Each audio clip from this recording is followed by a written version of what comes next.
você fica meio desconfiado, né? De tudo que você não conhece. Não tem como você conhecer o submundo, porque há coisas ali que são além da compreensão humana. E isso deixa muitas pessoas desconfortáveis.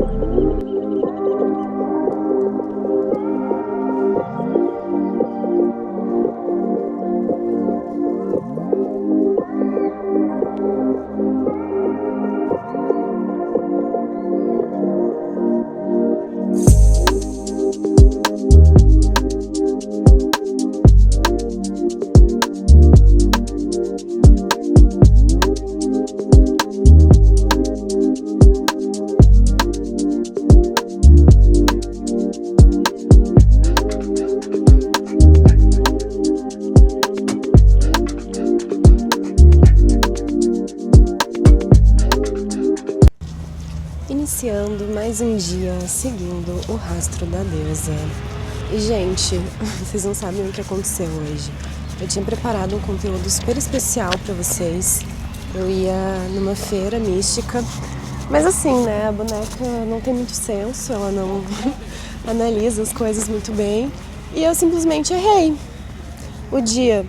Não exatamente o dia, eu errei o mês. A feira vai acontecer, só que mês que vem. E daí eu cheguei lá, toda confiante, né? E eu estranhei que não tinha ninguém no lugar lá. Daí eu perguntei pro moço da recepção: ai, é aqui que vai rolar a feira dele? Tô sabendo de nada não. E daí eu fiquei tipo, ué, como assim? Mas tá aqui na descrição do evento, né? Como é que não vai ter feira? E daí ele falou que não ia ter, eu sou teimosa, né? Daí eu falei, não, moço, não é possível. E ele ainda cantou a letra, ele, ai, tem certeza que é hoje? Eu tenho certeza, é dia 17, com certeza. E daí eu não confiei nele, ainda falei assim, posso ir ali dentro ver? Que tinha tipo uma área administrativa. Se não tá tendo, se eles não sabem, né, o que pode ter acontecido, alguma coisa do tipo. E daí ele, não, pode ir. E daí eu entrei lá, era uma feira da deusa Hecate, né, um festival de Hecate. E daí eu entrei lá, eu perguntei, vai ter um festival da Hecate aqui? Daí o moço assim, festival de quê? Festival de ética? Deu, não, moço, festival da Hecate. E daí ele, não, isso acontece mais umas 2 vezes no ano, assim, não é sempre. E hoje não vai ter nada, não. Daí eu peguei e fui pegar meu celular, né, pra mostrar pra eles. E daí quando eu olhei assim que caiu a ficha, que realmente não era hoje. Mas assim, o que eu extraio de tudo isso é que realmente temos uma deusa que quer ser a primeira a ser falada no canal, né? Então vamos falar de Hecate hoje. Não é porque a gente não foi no festival que esse momento não vai acontecer, né? Que esse conteúdo não precisa acontecer. Óbvio que seria mais legal poder mostrar, né, a feira, o espaço, os artesanatos, mas eu também tinha o intuito de contar para vocês, né, um pouco mais sobre essa deusa e sobre os principais aspectos dela. Bom, e agora começando o assunto mais esperado, né, sobre Hecate. Hecate é uma deusa muito antiga, ela já era citada nas epopeias gregas. Se não me engano, Hesíodo, posso estar falando besteira, se eu estiver errando o pensador que escreveu sobre ela, o poeta que escreveu sobre ela, eu coloco no vídeo aí escrito. Ele citou ela, né, nas epopeias dele, mas o aspecto sacerdotal dela foi mais fortemente consolidado após a descoberta de alguns documentos chamados papiros mágicos gregos. E esses documentos continham uma série de rituais, feitiços, encantarias e dedicados a essa deusa, né? Formas de conexão com essa deusa. Então isso consolidou ainda mais o culto a ela. E isso foi se expandindo, né? Até os dias de hoje. Então, tanto que hoje temos muitas devotas, né, da deusa Hecate. E é bem comum. Hoje em dia, apesar de muitas pessoas não conhecerem, mas dentro do mundo da magia, é uma deusa muito falada, né? Bom, e acho interessante mencionar também que Hecate é uma deusa tríplice.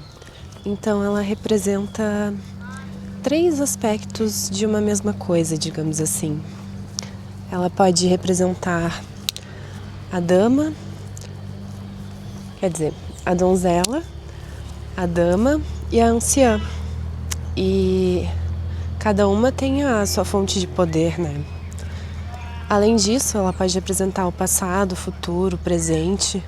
Então é muito comum ver essa deusa sendo retratada com 3 cabeças, 3 corpos, esse aspecto tríplice dela. Os cães também são um grande símbolo dessa deusa, chaves. A serpente também pode ser um símbolo dela, menos conhecido talvez, mas é. E nesse sentido, ela atua guiando caminhos, fortalecendo escolhas, dando direção, protegendo. Ela é a deusa da feitiçaria, então ela ajuda a proteger as bruxas, digamos assim, e proteger os mistérios, né, da arte. Dentro do mundo da magia, é uma deusa muito falada, né? E é uma deusa que é muito adorada, mas também muito temida, porque ela habita o submundo. E o submundo é um local que contém mistérios, contém segredos, contém sombras, medos. E ninguém gosta muito de encarar isso, né? Então, é uma deusa que convida a dar esse mergulho. Esse mergulho ao desconhecido, às sombras, à noite. E não é todo mundo que está pronto para isso. E ela era tão respeitada que até o próprio Zeus, segundo a mitologia grega, tinha um certo receio dela. O todo-poderoso Zeus tinha um certo respeito por ela, receio dela. Então, assim, é uma deusa que abre portas, mas também pode fechá-las.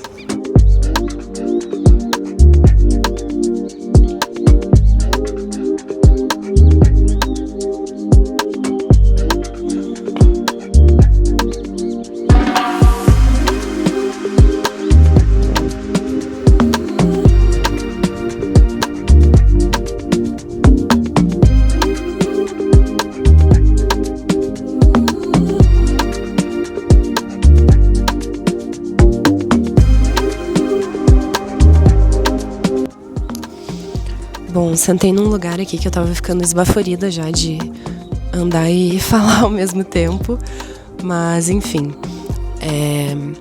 Antes de seguir falando sobre aspectos da deusa Hecate, eu queria só reforçar que eu falei, né, que ela habita o submundo, mas ela não se restringe ao submundo, né? Ela transita, ela vive no limiar, então ela transita entre o céu, a terra, o submundo e, portanto, ela é uma senhora dos portais, digamos assim. Ela abre caminhos, ela é guardiã dos caminhos. Então, tanto que um dos símbolos dela é uma chave, né? E antes de dar seguimento, né, em todo esse assunto de Hecate, eu queria falar um pouco sobre o submundo em si. O que é o submundo? Eu dei uma palhinha ali falando sobre ser um espaço que guarda medo, sombras, mas eu acho que é muito mais do que isso. O submundo, ele está muito ligado ao inconsciente coletivo também. Segundo a psicologia junguiana, né? Acho que a gente pode fazer um paralelo a isso e analisar o submundo como um local onde encontra-se o inconsciente coletivo. E sim, lá a gente pode encontrar sombras, a gente pode encontrar medo, mas a gente também encontra simbolismos, mistérios, arquétipos e muito potencial criativo. E eu acho que isso é o que faz esse lugar tão temido, porque muitas pessoas, sim, têm medo do seu trabalho com a sombra, mas elas, acredito que mais ainda, têm medo de alcançar, né, o seu potencial criativo, de ser uma pessoa que alcance suas potencialidades. A nossa sociedade, ela não favorece esse tipo de pensamento, né? De automaestria, de ser a sua melhor versão. A gente está sempre sendo bombardeado com versões de outras pessoas que parecem ter uma vida melhor do que a nossa, que parecem ser mais felizes do que nós somos. E como é que a gente acha a nossa felicidade no meio disso tudo, né? Enfim. E voltando ao submundo, ela não reina no submundo, a deusa Hecate. Quem reina lá é a deusa Perséfone, que eu também posso fazer um vídeo depois falando um pouco mais sobre essa deusa, né? Mas o submundo, ele já foi retratado por diversas culturas antigas, né? Se a gente parar para observar, várias culturas citam o submundo de formas diferentes. Algumas realmente chamam de submundo, mas outras acabam citando por outros nomes, né? Mas, por exemplo, a cosmovisão babilônica, digamos assim. Eles tinham um submundo também, que era habitado por uma deusa chamada Ereshkigal. Eu acho que é assim que se fala. Eu vou deixar escrito o nome dela. E essa deusa, ela era irmã de uma deusa chamada Ishtar, ou Inanna. Tem variações dessa deusa, porque houve uma absorção, né, da cultura persa pelo Império Babilônico, algo nesse sentido. E mudaram os nomes das deidades, mas, enfim, mais ou menos a mesma deusa, digamos assim. Eu acho que é Inanna, na verdade, que se refere a esse mito. E Inanna era uma deusa que desceu ao submundo. E o submundo, todas as pessoas falam que quando você desce, é difícil você voltar, né? Muitas pessoas não voltam.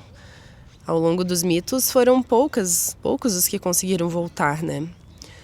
E essa deusa, ela desceu e ela passou por várias coisas dentro desse submundo pela irmã dela, né, que foram infringidas a ela. Então ela chegou lá e ela teve que ir se despindo, né?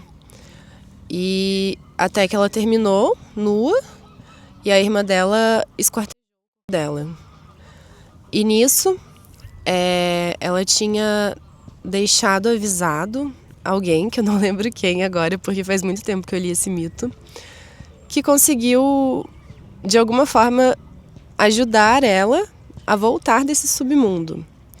E esse mito, ele traz muita similaridade ao mito da Perséfone. Só que o da Perséfone, ele tem a figura do rapto da Perséfone, né? Então, isso nos indica que talvez houve uma certa